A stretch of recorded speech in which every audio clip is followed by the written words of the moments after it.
Hello बच्चों। तो आज का आपका जो हिंदी का अर्धवार्षिक पेपर था और मुझे पूरी उम्मीद है आप अच्छा सा करके आए होंगे। तो आज हम इसको हल करके देखते हैं। तो यहाँ पर जो आपका पहला प्रश्न था, यहाँ पर गद्यांश के बारे में है और यहाँ पर इनसे संबंधित प्रश्न पूछे गए हैं कि उपयुक्त गद्यांश का उचित शीर्षक क्या होगा। तो इसका सही आंसर होगा ए, यानी शिक्षा का उद्देश्य। इसी प्रकार अगला है, शिक्षा मनुष्य को बनाती है। तो इसका सही आंसर होगा ए होगा, यानी संस्कार बद बनाती है। शिक्षा का उद्देश्य क्या होता है? जीवन जीने की कला सिखाना। तो इसका सही आंसर हो जाएगा, सही आंसर हो जाएगा। ठीक है ना। अगला है, मनुष्य को प्रकृति के पथ पर अग्रसर करती है। कौन करती है? शिक्षा है जो मनुष्य को प्रकृति के पथ पर अग्रसर करती है। अगला जो हमारा प्रश्न है वो पद्यांश से रिलेटेड है और यहाँ पे हमें दिया हुआ है पहला पॉइंट, लड़कियां जो होती हैं वो खिलखिलाती हैं। क्यों खिलखिलाती हैं? तेज धूप में, तेज बारिश में, कड़ाके की ठंड में। तो इसका सही आंसर हो जाएगा उपयुक्त सभी, मतलब सभी पॉइंट होंगे। पिता के जाने के बाद माँ को किसने संभाला? तो संभाला किसने था? बेटी ने संभाला था, यानी स ऑप्शन हो जाएगा। अगला प्रश्न है, लड़कियों को दुकान किससे मिली? किससे मिली थी? इसका सही आंसर होगा ए, पिता से मिली थी। अगला प्रश्न, उपयुक्त गद्यांश सॉरी पद्यांश है ये, उपयुक्त पद्यांश में लड़कियों को बताया गया है। तो खुलकर जीने वाली यहाँ पर लड़कियों को बताया गया है।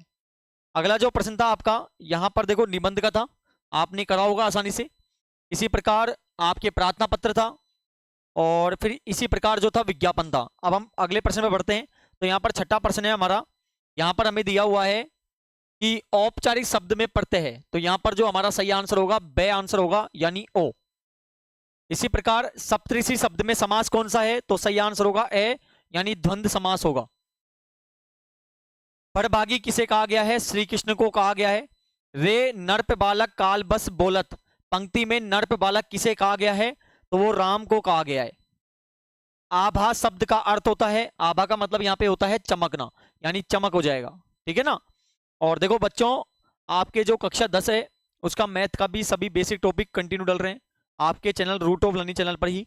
तो आप वहां पर देख सकते हैं और बकायदा आपको कोई डाउट होता है तो कमेंट भी कीजिएगा, उस डाउट को भी हम जो वीडियोज हैं ज्यादा कमेंट आने पर सोल्व करेंगे। तो यहाँ पर क्या है, नेताजी का चश्मा पाठ के लेखक कौन है? तो इसका सही आंसर होगा बे, यानी यशपाल। संगति के लिए उत्साह किसने नहीं दिखाया? तो यहां पर जो नहीं दिखाया वो था पैसेंजर ने। ठीक है। अगला जो प्रश्न है, मन्नू भंडारी, मन्नू भंडारी कितने भाई बहनों में सबसे छोटी थी? तो यह आंसर होगा 3, यानी 3 भाई बहनों में सबसे छोटी थी मन्नू भंडारी।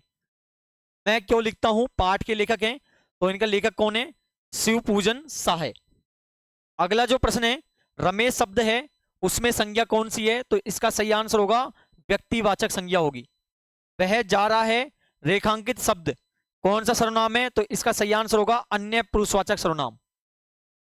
कोयल मीठा गाती है वाक्य में विशेषण है, तो इसमें विशेषण क्या है? मीठा, यानी विशेषता क्या है? मीठा है। जिस वाक्य में क्रिया के साथ कर्म का प्रयोग होता है उसे क्या कहते हैं? सकर्मक कहते हैं। और जिसमें कर्म का प्रयोग नहीं होता उसे हम अकर्मक कहते हैं। तो इस प्रकार ये कंप्लीट हो गया है। अगला जो हमारा प्रश्न है, अगला प्रश्न है हमारा 8वां, निम्नलिखित गद्यांश को पढ़कर प्रश्नों के उत्तर देने हैं।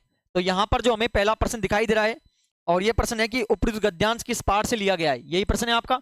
तो इसका जो सही आंसर होगा, यह पद्यांश हमें किसी ने कहा था नामक पाठ से लिया गया है। ठीक है ना। फिर अगला, हालदार साहब किस आदत से मजबूर थे? तो हालदार साहब अपनी आदत के अनुसार मूर्ति की तरफ आंखें उठाकर देख रहे थे। ठीक है ना, ये इसका आंसर होगा। इसी प्रकार अगला प्रश्न है, हालदार साहब भावुक क्यों हो गए थे? तो हालदार साहब मूर्ति की आंखों पर बच्चों द्वारा बनाए गए चश्मे को देखकर भावुक हो गए थे, क्योंकि यह दृश्य उन्हें बहुत भावनात्मक रूप से प्रभावित किया। यह इसका सही आंसर होगा।